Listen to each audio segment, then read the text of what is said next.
Sekarang ada orang misalnya memperbanyak baca la ilaha illallah. Oh, masya Allah, kalau dikiran juga illallah, la ilaha illallah sampai pecinya muancrang. Tasbihnya juga dia mau beli yang gede itu, yang segede-gede buah kecapi. Tasbih tong sancong. Ya, yang suka ada di penjarahan itu dipajang, ya kan? Beli. Tuh, muternya juga enggak kaprah. Orang begini, dia begini, illallah, la ilaha illallah. Tapi nggak pernah sholat, nggak pernah ngaji, nggak kenal dia sama tahlilan.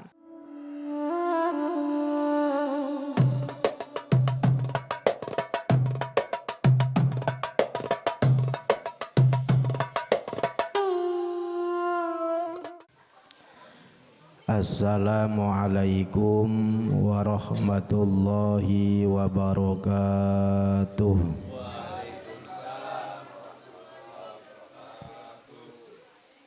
Hamdan wa syukran lillah, amma ba'du. Qala azza min qail fi kitabihil aziz, a'udzu billahi minasy syaithanir rajim. Bismillahirrahmanirrahim. Man jaa'a bil hasanati falahu asru amsalihha wa man jaa'a bis sayyi'ati fala yujza illa mislaha.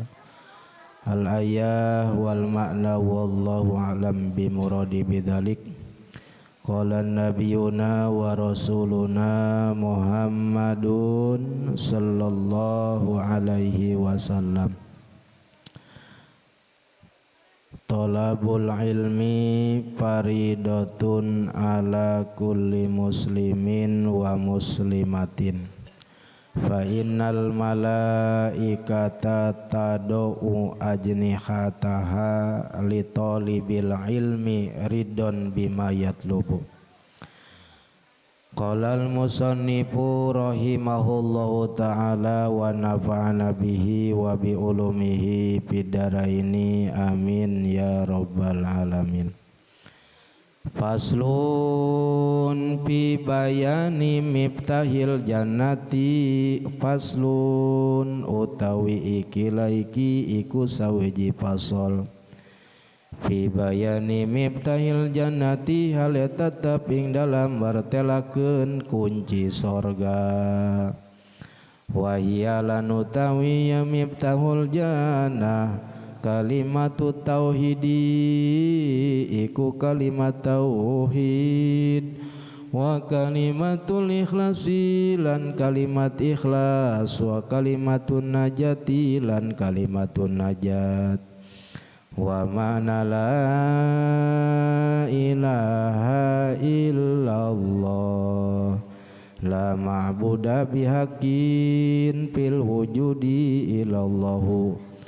Wa ma'na la ilaha illallah lan utawi makna lafad la ilaha illallah, la ma'buda oranana iku oranana zat kang den sembah iku maujud, bihakin kalawan hak fil wujudi ing dalam anane, ilallahu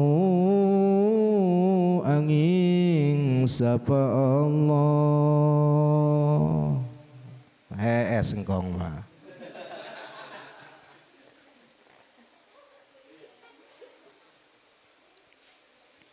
alhamdulillah wasyukru ala ni'amillah.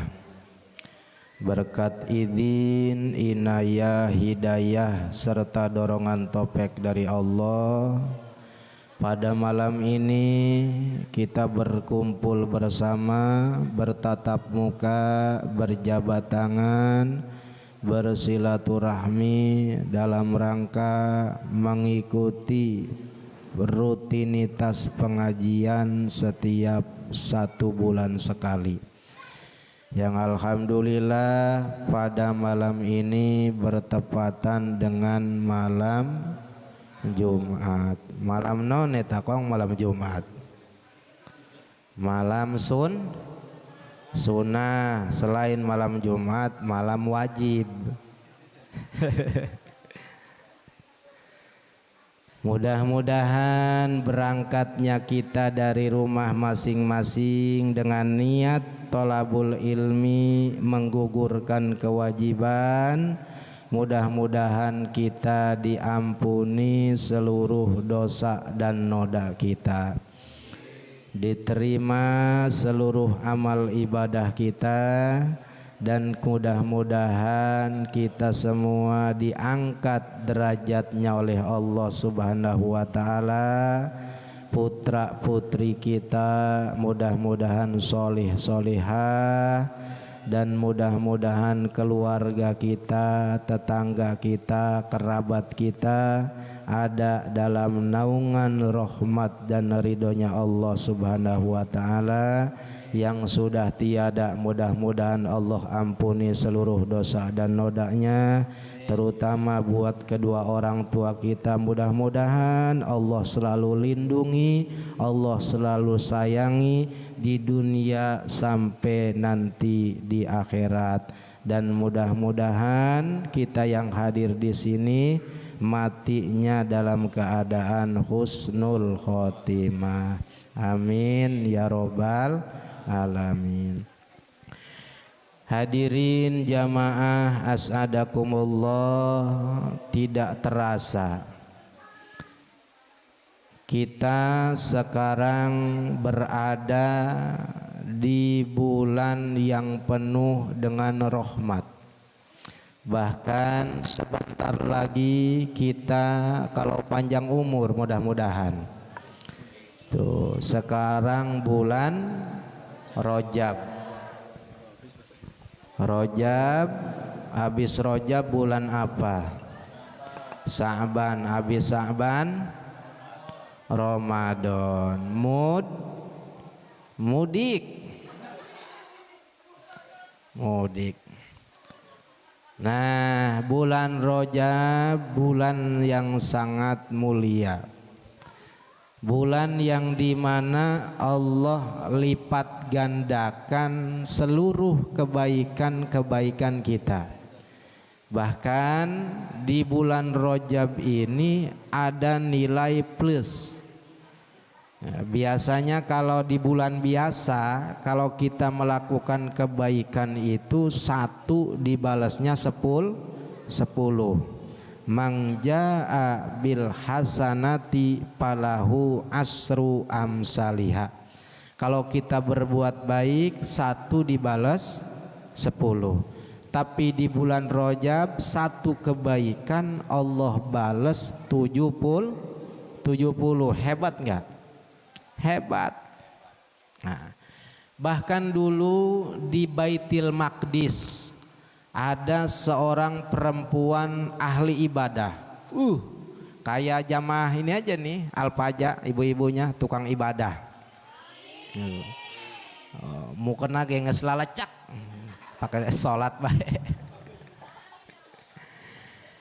Nah, biasa perempuan orang Baitul Maqdis itu biasanya berpakaian yang serba rapi, apa yang dia punya pakai, tuh dari mulai perhiasan dipakai, tuh cincin, gelang, kalung, anting, gengge dipakai, pakai bajunya yang mewah biasanya, pakai baju hikmat, nu harga 2 juta. Tuh, apalagi, pokoknya luar biasa.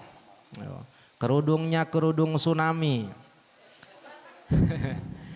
Tapi ketika bulan Rajab datang, yang biasa berpakaian mewah dilepas. Bukan telanjang, bukan. Artinya diganti dengan pakaian yang sederhana. Biasa pakai gamis hikmat, bulan Rajab mah itu perempuan pakainya daster, pakaian ternyaman sedunia, yang keteknya bolong. Pakai daster, perhiasan yang sering dipakai gelang. Biasanya kalau lewat depan rumah tetangga, Bu nanti ke rumah ya, tanggalnya digituin. Sambil kata tetangganya juga berhubung, tetangganya juga hebat, mewah. Ya dia jawabnya pakai gigi, giginya emas semua. Insya Allah. Nah di bulan Rajab dilepas tuh. Jadi sederhana pakaiannya. Nah yang dia amalkan di bulan Rajab nggak banyak. Cuma setiap hari dia baca surah Al-Ikhlas sehari 11 kali. 11 kali. Dibaca surah Al-Ikhlas setiap hari 12 kali. Tujuannya menghormati takdim terhadap bulan Rajab. Nah lama-lama itu si perempuan sakit sampai sakitnya luar biasa. Nah karena sakit perempuan tersebut wasiat terhadap anaknya. Nah nanti kalau mamah meninggal, mamah wasiat bungkus kain kafannya jangan yang bagus-bagus, yang bekas aja, nggak apa-apa bekas PRT katanya. Tuh jangan dibungkus pakai kain yang bagus ya nak ya. Mamah wasiat, insya Allah kata anak-anaknya. Begitu meninggal si perempuan ternyata wasiatnya nggak dijalanin. Ya karena dia ngerasa orang punya, masa katanya orang punya kain kapan ibu saya pakai yang bekas.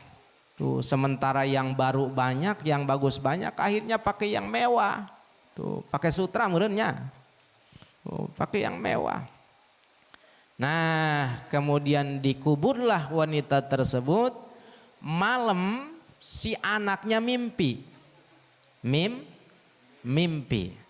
Datanglah dalam mimpi sang ibu. Apa kata sang ibu? Nak, lima lam ta'khud wasiyati. Kenapa engkau tidak jalankan wasiatku? Kenapa engkau bungkus aku dengan kain kapan yang mewah? Aku kan sudah wasiat kepadamu suruh bungkus kain kapan dengan kain kapan yang bekas. Tuh. Nah karena ngerasa takut si anaknya, pagi-pagi dia ke rumah RT Happy. Assalamualaikum. Waalaikumsalam. Ada apa pak? Aduh semalam saya mimpi ketemu ibu saya. Terus saya diomelin. Diomelin kenapa? Saya suruh wasiat ibu saya nggak dijalanin, suruh pakai kain kapan yang sederhana, yang bekas, malah pakai kain kapan yang baru. Terus gimana ini? Ya saya minta bantuan Pak RT, kita kumpulin warga, kita gali lagi kuburan ibu saya, macem-macem ente, gali lagi, udah teh gali sambil salaman ke RT, buka ke RT, 500.000 lumayan. Nah, ayo kumpulin warga yang ikut, cepet digali. Pas digali kuburannya heran semua. Kenapa? Karena jasad yang terkubur tidak ada, hilang. Kenapa kali? Enggak kemana meren?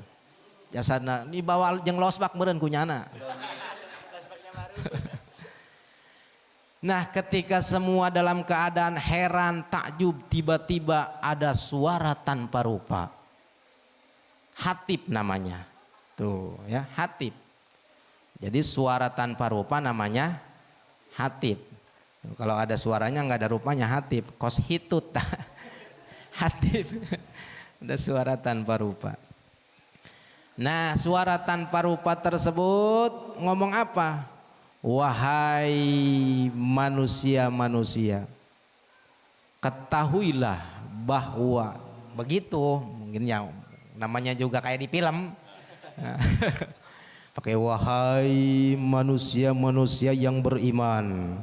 Masa ngomong biasa? Bahwa perempuan tersebut adalah hambaku yang solihah. Aku tidak akan meninggalkan dirinya dalam keadaan sendiri. Tuh. Artinya apa? Ternyata perempuan tersebut dibawa jasadnya oleh malaikat masuk menuju surganya Allah Subhanahu wa ta'ala. Apa sebabnya? Karena tadi menghormati bulan Rajab, sederhana pengabdian bulan Rajabnya, cuma baca kulhu 11 kali, pakaiannya Sederhana. Nanti ibu besok yang punya perhiasan copotin, kasih sama suami. Jual ke Sentiong. Gelang-gelang copotin, cincin copot. Nah, yang biasa pakai gamis yang mewah udah daster aja, daster. Nah, kecuali mau tidur sama suami baru pakai baju renang.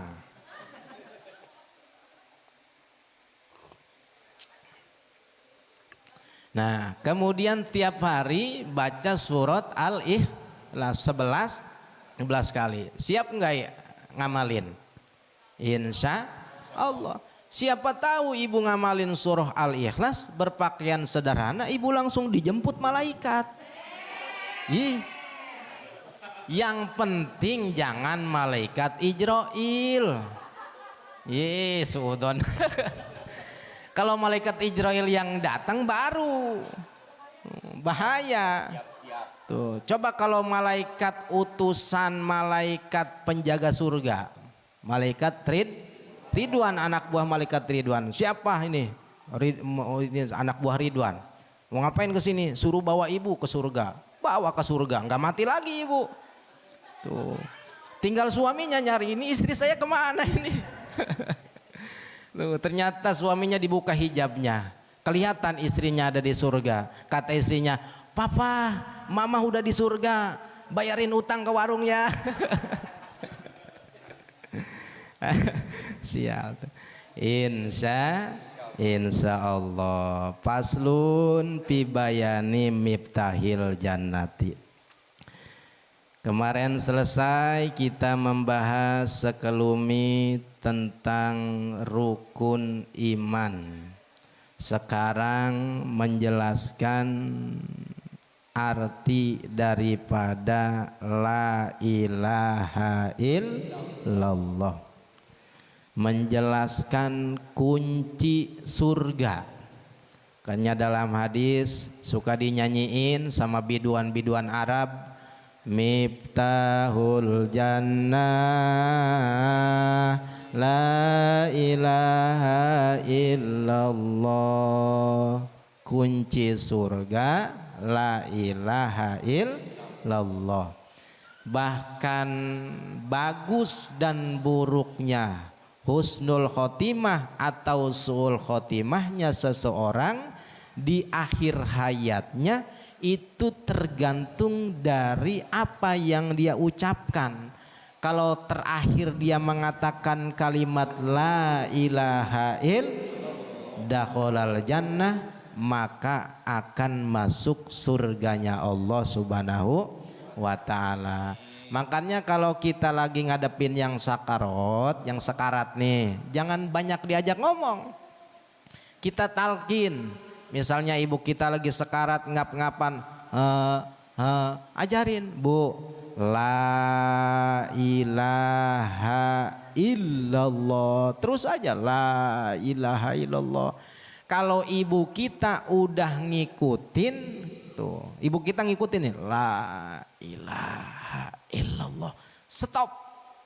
Jangan ditalkin lagi, jangan diajak ngomong. Supaya apa? Supaya masuk kategori hadis man akhiru kalamihi la ilaha illallah dakhalal jannah. Barang siapa akhir ucapannya kalimat la ilaha illallah akan masuk surga. Ini mangga udah ditalkin, ditanyain emaknya, ma kumaha nyeri keneh henteu tuh, ma gimana aduh. Ya Allah, kalau ngerti anaknya enggak talkin, udah ngikutin la ilaha illallah, udah jangan diajak ngomong. Jangan ngebahas masalah harta, jangan.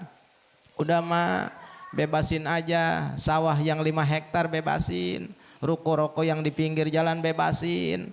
Atau kata emaknya, "Atuh gua bebasin ya, bukan punya gua." Oh ya Allah, udah. Nah, cuma berarti siapa orangnya yang sering baca la ilaha illallah, secara tidak langsung dia punya kunci surga. Tuh, kalau kita punya kunci surga, ada kemungkinan enggak kita buka surga, masuk surga? Ada kemungkinan kan? Ada. Cuma yang namanya kunci enggak combong. Ada namanya apa tuh kuncinya? Ada gigi-giginya kan? Bener nggak? Kalau kuncinya lurus nggak ada gigi-giginya, kira-kira bisa buka nggak? Nggak bisa. Tuh combong. Tuh. Nah giginya sholat, ngaji, puasa, ibadah dan lain sebagainya itu merupakan gigi dari kunci surga.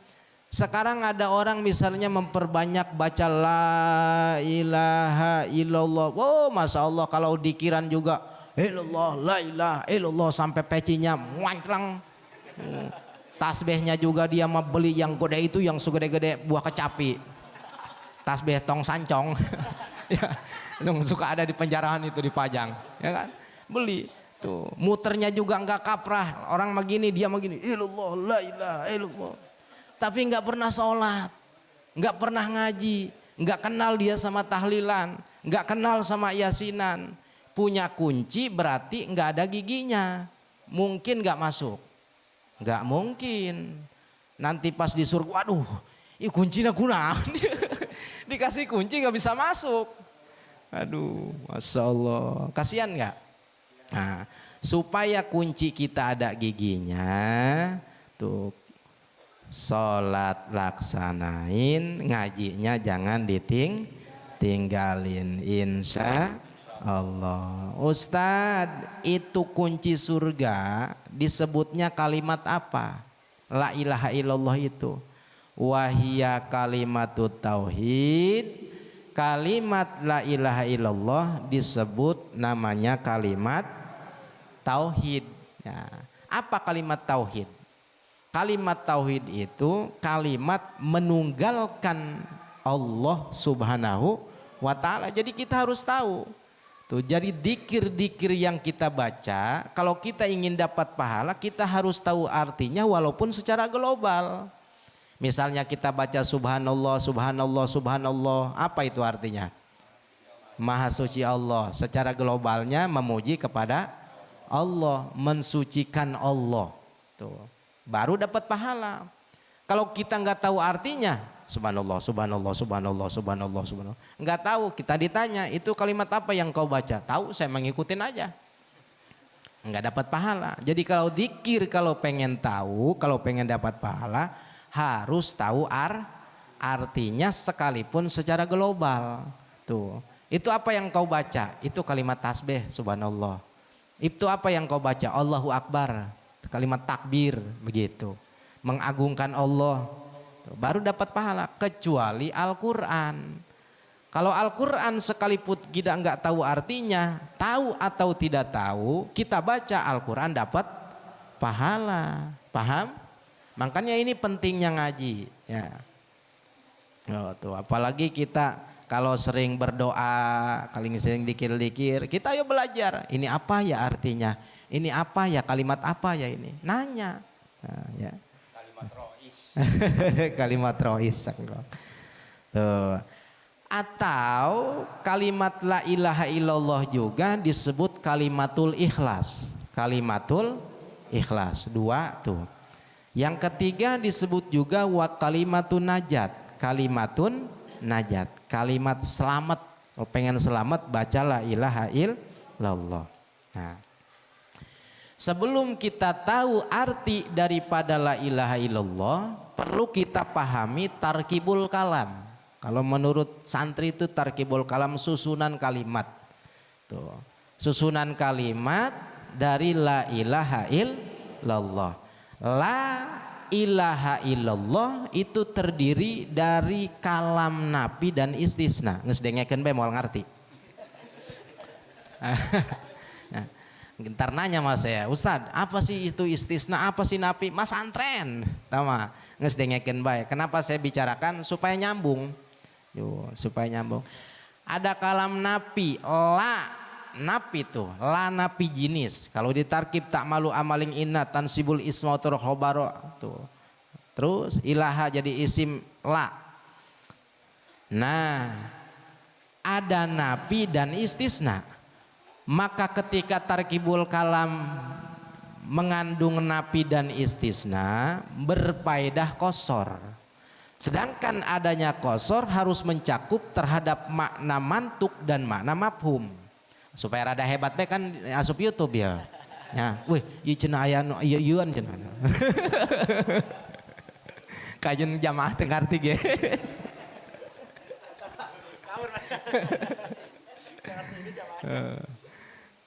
Nah, makna mantuknya nafyul uluhiyah an ghairillahi, mentiadakan sifat ketuhanan terhadap selain Allah.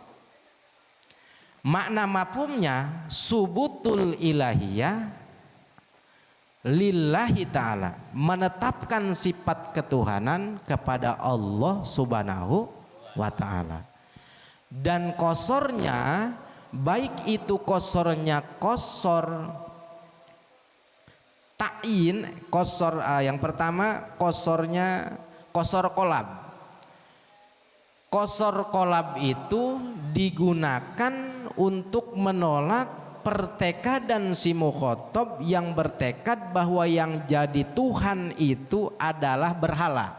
Misalnya ada orang dia punya tekad Tuhan itu berhala, patung yang dia sembah dia anggap Tuhan. Maka untuk menolak pertekadannya orang kafir kita ucapkan la ilaha illallah. Satu.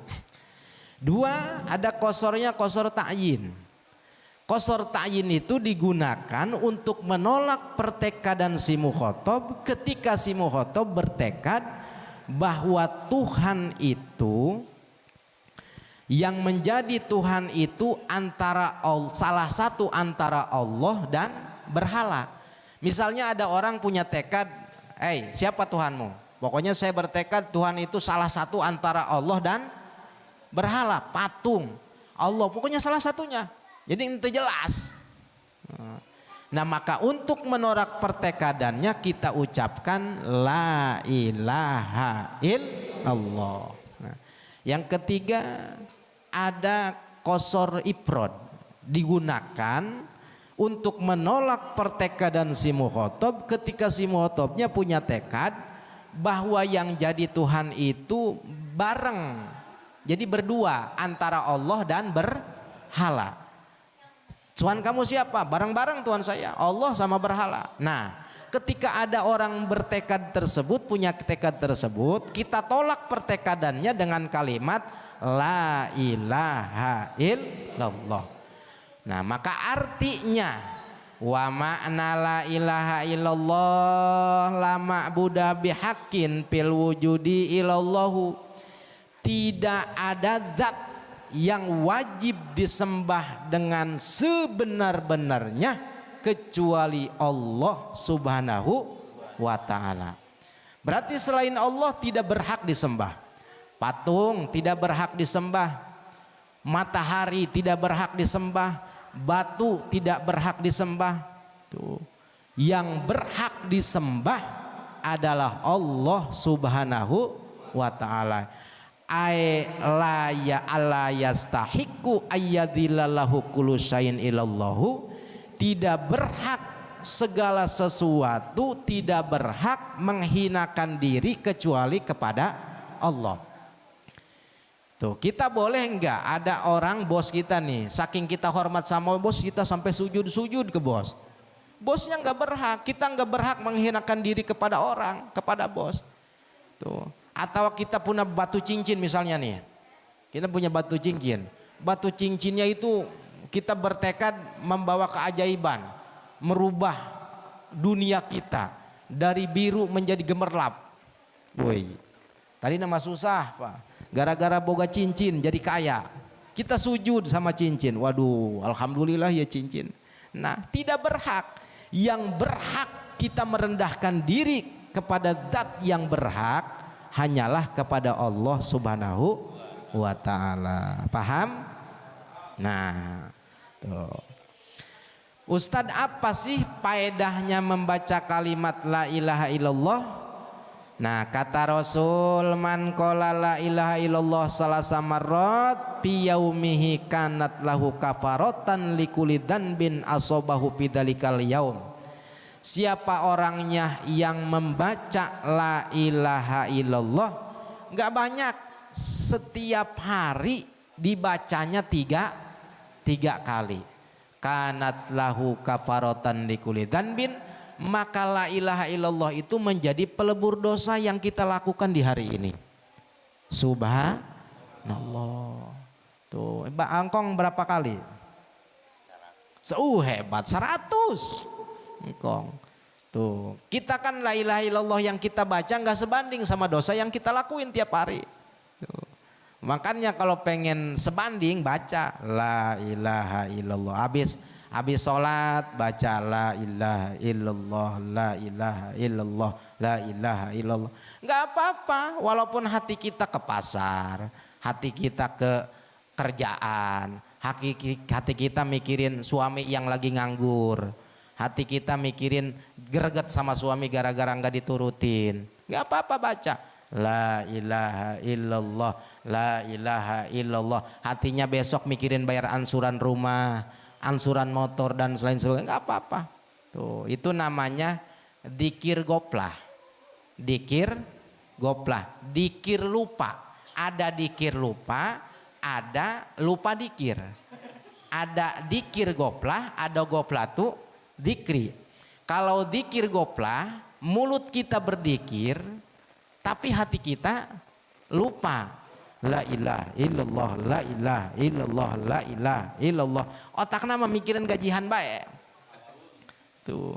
Hatinya mah ke duit, hatinya mah ke kerjaan, hatinya mah ke keluarga. Itu namanya dikir goplah. Dikir mulutnya tapi hatinya lupa. Ada yang parah, goplatu dikri lupa, dikir nggak pernah dikir tuh mah. Tuh, coba mending mana? Mending lupa dikir apa dikir lupa? Mending dikir lupa. Siapa tahu lupa-lupa mah jadi inget. Coba kalau lupa dikir nggak inget-inget bahaya.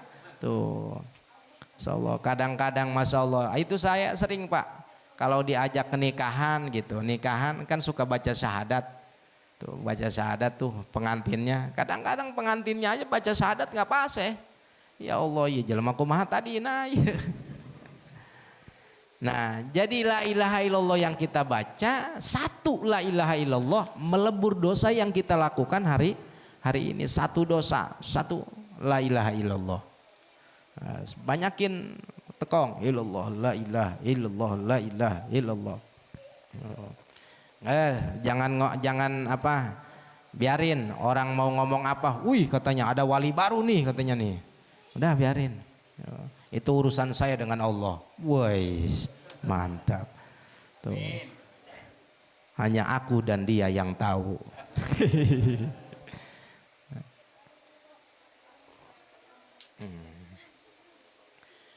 Kemudian ada riwayat dari Ka'ab bin Akhbar.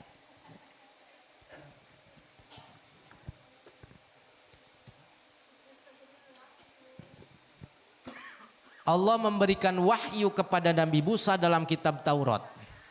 Nah, jadi di dalam kitab Taurat ada kalimat seperti ini, laula mayyaqulu la ilaha illallah la salatot jahannamu ala ahli dunya. Andai kata tidak ada orang yang membaca la ilaha illallah, maka aku akan memberikan kuasa wewenang kepada jahanam, kepada neraka jahanam untuk menghancurkan ahli dunia.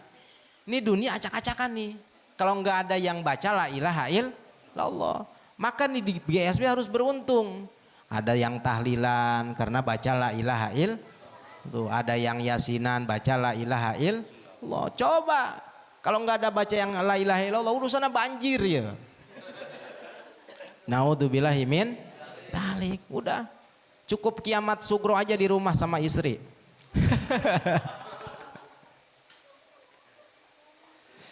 Ya Allah.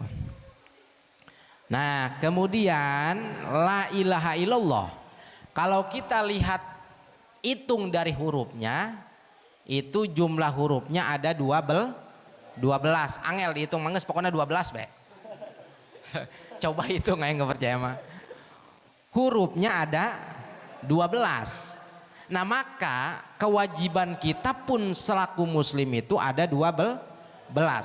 6 yang dohir, 6 yang batin, 6 yang termasuk luar, 6 yang termasuk dalam. Mana yang dohir? Yang pertama patoharotu, bersuci. Kita mau sholat harus bersuci enggak? Harus suci, bersuci.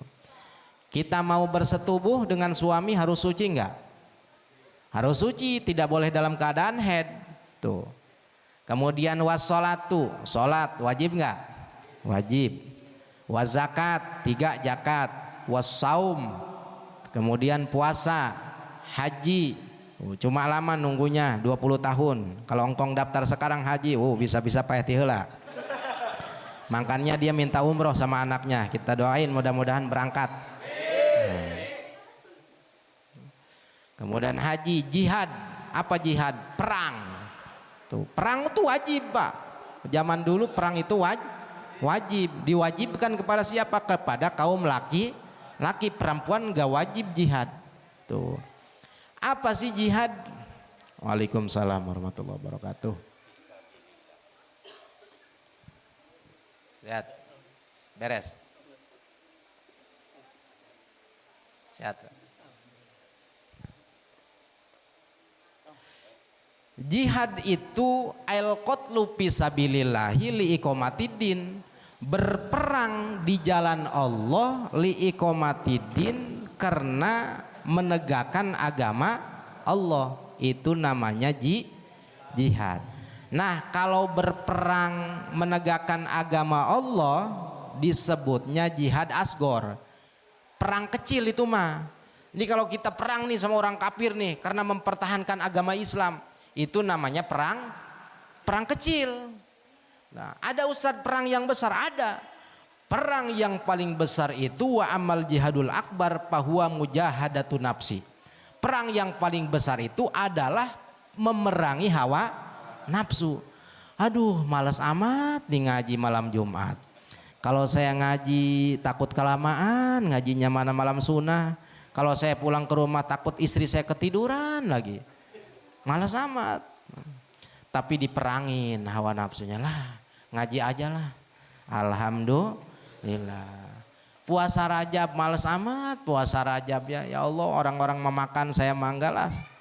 Biarinlah puasa, namanya merangin hawa nafsu. Itulah perang yang paling terbesar. Maka musuh yang paling berbahaya itu adalah bukan musuh yang terlihat. Musuh yang paling terbesar dalam diri kita adalah hawa nafsu. Diri kita sendiri itu musuh yang paling terbesar. Tuh 6 tuh. Bersuci, sholat, zakat, puasa, haji, dan jihad, perang. Ada yang batin, yang urusan batiniyah, urusan hati, urusan kolbu. Mana? Yang pertama adalah patawakul, tawakal. Nah. Ustadz, apa sih tawakal? Tawakal itu sikotul kolbi bil wakilil haqqi ta'ala bihaisu yaskunu al-idtirobi inda ta'aduril asbabi sikotan bimusabbabil asbabi. Yang disebut dengan tawakal, percaya hati kepada Allah subhanahu wa ta'ala. Sekiranya hati merasa tenang dan tidak goyah ketika mengalami kesulitan asbab. Apa asbab? Asbab itu segala sesuatu yang jadi pelantara untuk menghasilkan tujuan. Tujuan kita punya duit, sababnya apa? Kerja kan? Kerja. Tuh, kita ambil contoh.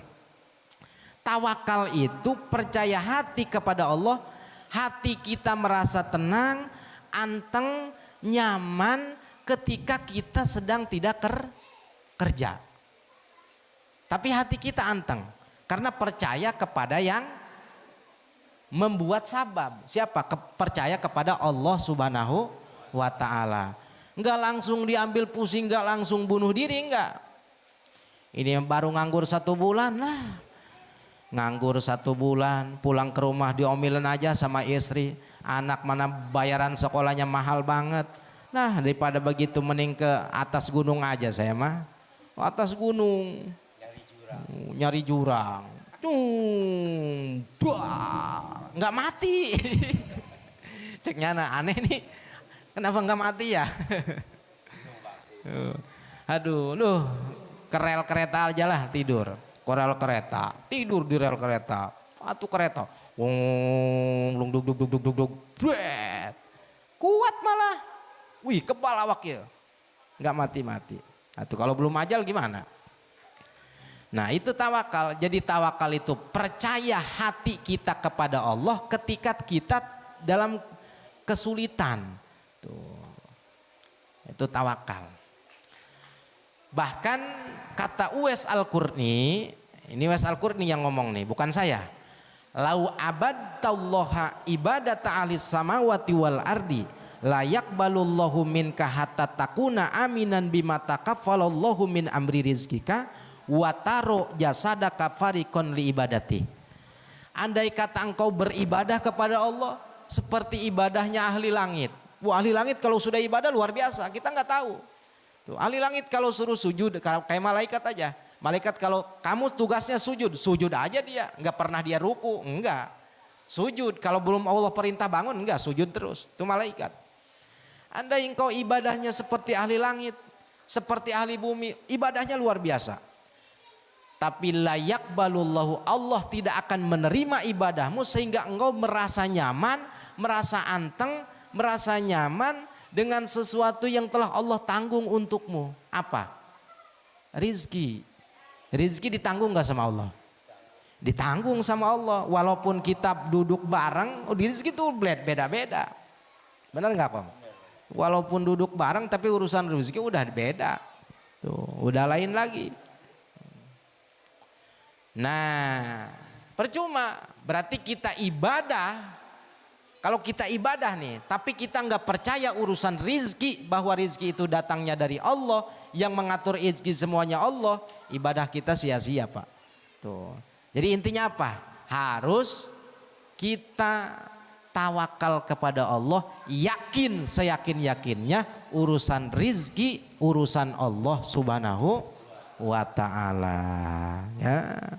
Wa 'alallahi patawakkalu in kuntum mu'minin. Kalau memang engkau orang mukmin, tawakallah kepada Allah Subhanahu wa taala.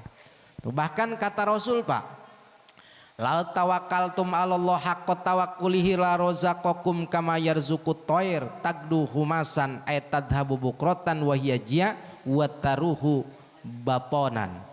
Seandainya engkau tawakal kepada Allah yang sebenar-benarnya tawakal, maka Allah akan memberikan rizki kepadamu seperti Allah memberikan rizki kepada burung. Burung Pak, pagi-pagi dia berangkat dalam keadaan lapar, pulang sore dalam keadaan kenyang. Burung, itu burung.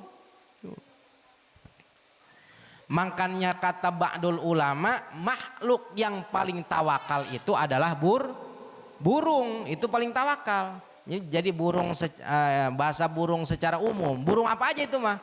Ya, burung Pak RT tah. Tawakal.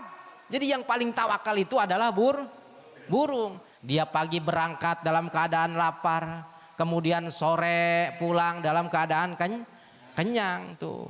Itu burung. Dan yang paling tamak, makhluk yang paling tamak adalah semut.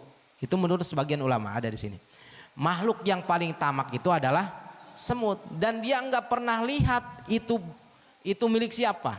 Mau milik RT kopinya, mau milik ustadz dah kopinya, atau kopinya punya engkong. Kalau memang kata dia manis, rebu. Itu paling tamak semut. Tuh, makanya jangan jadi semut. Ya makoli. Ngomong sama semut. Amun aing nu jadi simut nama tampiling. Masya Allah. Itu artinya, arti daripada tawakal, lawi tamattum alallah bidhihabikum wa maji'ikum wa tasarrufikum wa alimtun anal khaira biyadi lam tansorifu ila ghanimina salimin. Andai engkau bergantung kepada Allah, pidhihabikum, ketika kita berangkat kerja ke pabrik, kita bergantungnya kepada Allah, urusan Allah, itu hati kita udah yakin bergantung kepada Allah. Wa maji'ikum, ketika kita pulang ke rumah itu bergantung kepada Allah. Wa tasarrufikum, ketika kita memiliki rizki, dapat uang hasil kerja, kita pakai tuh uangnya, dipakainya bergantung kepada Allah. Wa alimtun anal khairu biyadi, dan kita harus yakin bahwa segala kebaikan itu ada dalam kekuasaan Allah. Maka lam tansorifu illa ghanimin salimin, tidak akan pulang kita kecuali dalam keadaan termasuk orang yang untung dan selamat. Alhamdulillah. Tuh burung Pak, tawakal. Tuh. Maka tawakal itu mencukupi, cukup dengan tawakal kepada Allah dari apa? Anil idhor. Jadi kalau kita tawakal, kita nggak pernah nyimpen nyimpen makanan. Contoh yang kecil aja. Burung pernah nggak nyimpen makan? Nggak pernah Pak.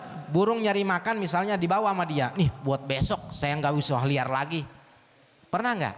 Nggak kan? Dia tawakal Pak. Nggak pernah. Tapi kalau kita apa? Kita kalau masak padahal cukup sehari, misalnya sehari seliter cukup. Karena buat malam takut lapar, itu kan? Tuh, ditambahin seliter setengah. Itu kita emang dari dulu, itu mah tabiatnya. Kalau saya ceritain panjang itu riwayat Nabi Adam pas naik ke atas gunung, diajarin bikin roti sama malaikat Jibril. Ketika mau dimakan, rotinya jatuh. Kemudian sama dia, panjang, ada di kitab Bada'i'uz Zuhur. Jadi emang turunan Adam begitu. Kalau kita punya makanan disimpan buat besok, buat besok, buat besok. Tapi kalau burung enggak, karena dia tawakal enggak pernah dia nyimpan makanan. Kecuali burungnya kita yang rawat. Ada di kandang, bener enggak? Tuh, sebulan sih aku udah beak. Namun setengah bulan beak. Puasa sih. Aduh kata burung, aduh punya majikan galak bener nih. Satu, tawakal, itu yang batin. Kedua, tafwid. Tapi jangan punya pikiran, oh berarti kalau kita tawakal nggak usah kerja dong. Enggak. Jangan punya pikiran seperti itu. Jadi walaisal murad bit tawakkul tarkul kasbil kuliah. Yang dimaksud tawakal itu bukan berarti meninggalkan usaha. Mentang-mentang suruh tawakal sama usaha, dia nggak kerja. Di rumah aja. Tuh. Bahkan Imam Ahmad juga pernah ditanya tentang seseorang yang hidupnya di masjid atau di rumah. Ada yang nanya, misalnya ini kerjaan Ustadz biasanya nih. Ustadz, itu Ustadz makan sehari-hari dari mana? Emang nggak kerja? Oh atuh saya mah rizkinya nyamperin sendiri. Tuh. Nah kata Imam Ahmad apa? Nah hada rojulun jahilal ilma. Laki-laki ini adalah seorang laki-laki yang bodoh tentang ilmu. Kenapa bodoh tentang ilmu? Rasul saja pernah memberikan statement. Rasul bersabda, innallaha ja'ala rizki tahta dili rumhi. Allah menjadikan rizkiku di bawah bayangan tumbakku. Artinya ketika Rasul berperang, tuh kebanyakan kebanyakan rizki Rasul itu dihasilkan dari harta jarahan perang. Ketika Rasul tidak perang, berarti Rasul memakan rizki dari sabab yang lain. Rasul pun sama Pak, pakai wasilah. Ustadz kerja enggak? Kerja, saya punya warung di rumah. Warungan, dagang sosis, istri saya bantuin doang. Kalau mau bantuin ya, kalau lagi malas mah udah. Jangan buruk sangka. Aduh, pernah ada yang nanya nanyanya ke orang lain, ngomongin saya. Itu Ustadz katanya dari mana ya makan sehari-harinya? Kerja enggak katanya, siapa mikiran aing. Aduh, emang kalau dipikirin pakai akal enggak? Pusing. Kalau Allah udah berkehendak apapun bisa, benar enggak? Tuh, waktu saya mau nikah aja saya nggak pegang duit sama sekali Pak. 1 minggu lagi mau nikah, saya tuh diajak naik gunung sama teman ke Bogor. Buset, pulang dari Bogor baru Karena memang udah jalannya baru tuh. Saya nggak tahu itu dulu duit dari mana ya. Samping ada yang beliin sarung. Harganya 1.200.000 Raja Mulia 420 1.200.000. Terus bajunya juga ada yang beliin. Semua dibeliin. Wih, ngeunah ya. Nikah sama mertua, ternyata sama mertua udah dibeliin sarung BHS. Tuh BHS yang harga sekarang, kalau sekarang bangsa kira-kira 1.500.000. Tuh, engkong maulah kawin deh mulai nomor BHS. Ada yang tapwid. Yang kedua tapwid. Tapwid itu levelnya di atas daripada tawakal. Tapwid. Sama pasrah juga. Tapwid itu atas limlillah fi jami umurihi. Nah, pasrah memasrahkan diri, memasrahkan segala urusan kepada Allah Subhanahu wa taala. Bahkan kata Imam Ghazali yang disebut dengan tapwid pasrah itu iradatun ayah fadallahu alaika masolihaka pimalataman fihil khotro. Keinginanmu agar Allah menjaga kebaikanmu dari segala sesuatu yang engkau khawatirkan. Kita khawatir anak istri kita tidak makan. Kita khawatir anak istri kita terlantar, tapi karena kita punya keyakinan kepada Allah, pasrahin sama Allah. Allah yang urus. Benar nggak? Udah, kalau kita kerja aja, nggak usah mikirin keluarga. Kita pasrahin sama Allah. Itu tapwid levelnya di atas tawakal. Ada yang ketiga sobar. Ini yang bagian batin. Sobar. Sobar tuh habsun nafsi alal masyak wa anil jaz'i. Menahan diri dari kerjaan-kerjaan yang berat atau dari kesulitan-kesulitan, itu namanya sobar. Atau wa'anil jaz'i, menahan diri dari mengeluh. Kita kerja sehari-hari capek, bener gak? Tapi gak pernah ngeluh, berarti sabar. Tuh. Kita tiap hari diomelin sama istri, walaupun istri kita kayak knalpot, knalpot odong-odong. Tapi kita gak pernah marah, kita sabar. Tuh. Ibu sabar, nahan suami yang kerjaannya kalau gajian pakai mancing. Tuh. Tapi istri cuma dikasih 500.000, 2 jutanya kemana kali. Tuh. Nah, ibu sabar, itu namanya sabar, nahan diri. Nah, yang keempat ridho. Apa ridho? Ridho itu ginal kolbi bima qasama. Ridho itu hati merasa cukup apa yang telah dibagi Allah kepada kita. Itu namanya ridho. Kita punya segini, atau misalnya contoh ya, rumah kita sederhana, ada di perumahan. Tuh punya istri juga alhamdulillah, cantik enggak, jelek enggak, sederhana. Dulu kan ada nyanyiannya, yang sedang-sedang saja yang penting. Ayo deh, baik kan ya. Tuh. Tapi kita merasa tenang, ridho, kita ridho, suka atas pemberian Allah Subhanahu wa taala. Ridho namanya. Tuh, menurut sebagian ulama ridho itu ridho tarku suhti, tidak suhti. Apa suhti? Suhti itu menyebutkan sesuatu yang tidak ditetapkan oleh Allah untuknya dengan merasa bahwa itu terbaik untuk kita. Saya kasih contoh. Misalnya engkong diajak reuni sama teman. Kan sekarang zaman reuni kan. Reuni sama teman-teman kuliah dulu misalnya. Nah, pas reuni ketemu mantan. Kata mantannya yang perempuan, Mas sehat? Alhamdulillah sehat. Kelihatan sekarang mah ya, Masya Allah hidupnya Mas enak. Alhamdulillah sekarang mah enak gitu. Kamu gimana? Mas, saya jujur, saya nyesel. Dulu kenapa saya nggak nikah sama Mas? Coba kalau nikah sama Mas mah, mungkin sekarang hidup saya enak. Dulu Mas saya jadi bintangnya, kulit aja sawo matang. Sekarang mah kulit saya sawo buruk. Emang suaminya, kata engkong suami kamu kerja di mana? Suami saya kerjanya di KMK. Atau banyak dong gajinya, duitnya KMK mah. Bukan, keluar masuk kamar. KMK juga. Lu nggak kayak RT Happy gajah tunggal, wow hebat. Namanya juga gajah. Aju tunggal deh hiji doang.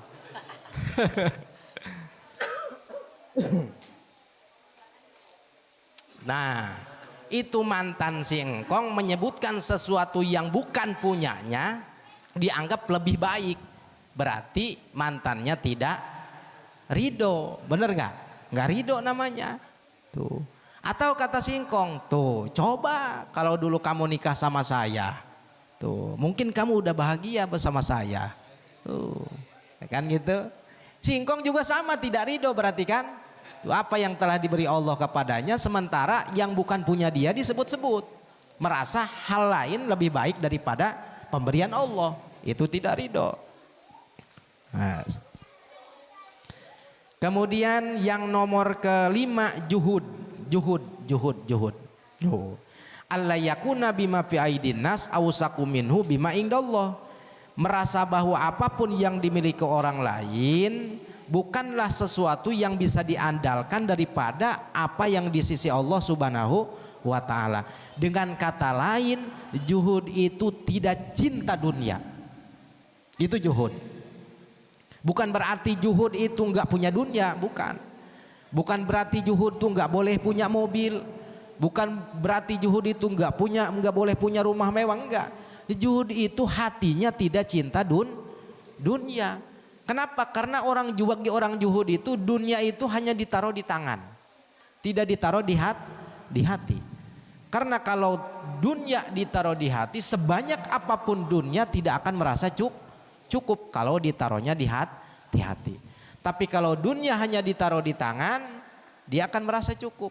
Tuh, contoh guru kita, guru besar yang di Cilongok, masya Allah.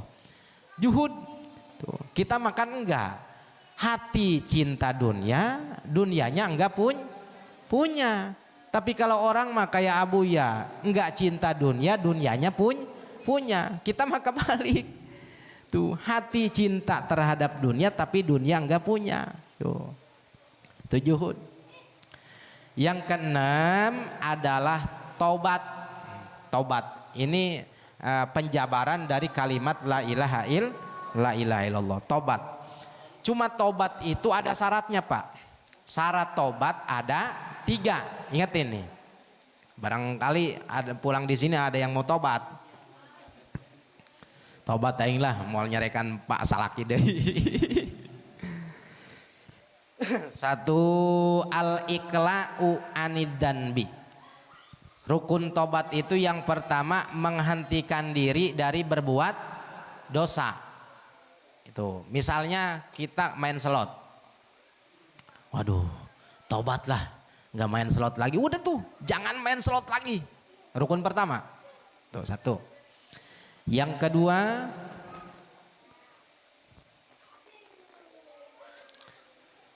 kedua, an-nadmu ala fi'liha liwajhillahi. Yang kedua harus merasa menyesal karena sudah main slot. Menyesalnya karena Allah, bukan karena musibah yang dialamin. Itu. Menyesalnya harus karena Allah. Tuh. Maka tidak sah tobatnya orang yang tidak menyesal. Terus tobat sambal nama. Pedas nyocol lagi. Sakit ngelahirin, punya anak lagi. Tobat sambal. Jendol lagi. Nah, atau menyesal, cuma bukan karena Allah, karena gara-gara main slot dia terbelit hutang ratusan juta, menyesalnya karena punya utang, itu nggak sah tobatnya. Itu menyesalnya harus karena Allah. Yang ketiga, al-azmu alla yang udah ila misliha, bertekad tidak boleh mengulangi dosa yang pernah dia lakukan. Itu syaratnya. Jadi yang pertama menghentikan dosa, yang kedua menyesal, yang ketiga tidak boleh mengulangi lagi. Itu kalau dosanya berkaitan dengan hakullah. Kalau dosa kita berkaitan dengan Allah. Kalau dosanya berkaitan dengan hakul adami, ada syarat nomor keempat, apa?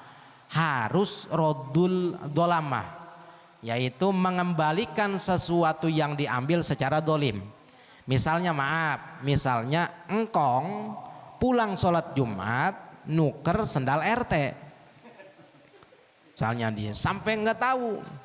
Nah, mau tobat lah, saya tobat lah. Oh, itu engkong harus datang ke RT, ngomong secara baik-baik. Tuh, ngomongnya tafsil secara rinci, nggak global. Pak RT maaf, Pak RT kan kalau sholat Jumat sering hilang kan sendalnya. Iya, aneh saya juga. Oh, itu sebenarnya maaf ini maaf. Ini sebetulnya saya yang ngambil. Oh, maaf ya maaf. No, kalau perlu diganti. Tuh. Coba, mending kita diganti di dunia apa di akhirat? Mending di dunia. Kalau di akhirat takutnya kita muflis. Muflis itu amal kita nanti habis diambil, Pak. Muflis itu bangkrut kita nanti. Tuh, amal ngaji kita diambil, sholat kita, puasa kita diambil, gara-gara kita ada hakul adami yang belum terselesaikan di dunia. Tuh. Atau autahsilil baro'ati minhu, atau minta bebasin.